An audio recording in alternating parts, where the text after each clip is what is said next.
నేటి సమాజంలో టెక్నాలజీ అతి విస్తారంగా విస్తరిస్తూ ఉంది. అయితే మనిషి తమ జీవితంలో మానసిక ఒత్తిడి గుండా వెళుతూ పాప భారంతో నింపబడి ఒంటరితనంలో జీవిస్తూ సతమతమైపోతున్నాడు. ఇటువంటి వారికి యేసు ప్రభువు వరకు పిలుపునిస్తున్నాడు. ప్రయాసపడి భారం మోసుకొనుచున్న సమస్త జనులారా నా యొద్దకు రండి, నేను మీకు విశ్రాంతినిస్తానని ప్రభువారు చెప్తున్నారు. అయితే మనిషి ఏదో ఒక భారంతో రోజు నింపబడ్డాడని అర్థమవుతా ఉంది. అది సమస్యలు, అప్పుల బాధ కావచ్చు, ఆకలి బాధ కావచ్చు, లేదా ఇంకా ఇతర బాధలు కావచ్చు. అన్ని బాధల్లో నుంచి యేసు ప్రభువారు విడిపించి సతమతమైపోతున్న, గలిబిలైపోతున్న, నెమ్మది లేకుండా చేస్తున్న ఆ భారమును ప్రభువుకు అప్పగించి విశ్రాంతిని పొందుకోమని ప్రభువు చెప్తున్నాడు. సమస్త జనులారా అంటున్నాడంటే ఈ లోకంలో నానా విధాల జాతి, మత, కులాలు ఎన్నో ఏయో వస్తున్నాయి. అయితే అందరికీ పిలుపునిస్తున్నాడు. ఆ పిలుపును అందుకొని ఎవరైతే యేసు ప్రభువు దగ్గరికి వస్తారో, వాళ్ళ భారాన్ని ప్రభు దగ్గర పంచుకుంటారో, వాళ్ళ పాపాన్ని యేసు ప్రభు దగ్గర ఒప్పుకొని విడిచిపెడతారో, ఆయన వారికి విశ్రాంతిని ఇస్తాడంట. సహోదరి, సహోదరుడా, ఈ విశ్రాంతి ఎలాంటిదంటే ఈ లోకంలో నువ్వు జీవిస్తున్నప్పుడు ఒక ముద్ద తిని ప్రశాంతంగా పడుకోగలవు.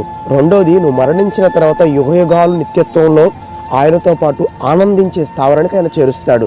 అక్కడ ఏ బాధ, ఏ కష్టం, ఏ చింత ఉండవు. కానీ ఎల్లప్పుడూ ఆనందించే స్థావరానికి ఆయన చేర్చడానికి ఇష్టపడుతున్నాడు.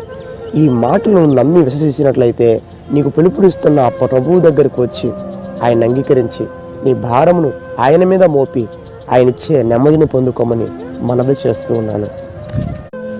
నేటి సమాజంలో టెక్నాలజీ అతి విస్తారంగా విస్తరిస్తూ ఉంది.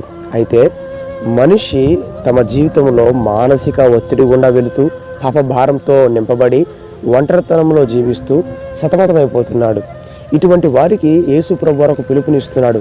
ప్రయాసపడి భారం మోసుకొనుచున్న సమస్త జనులారా నా యొద్దకు రండి, నేను మీకు విశ్రాంతినిస్తానని ప్రభువారు చెప్తున్నారు. అయితే మనిషి ఏదో ఒక భారంతో రోజు నింపబడ్డాడని అర్థమవుతా ఉంది.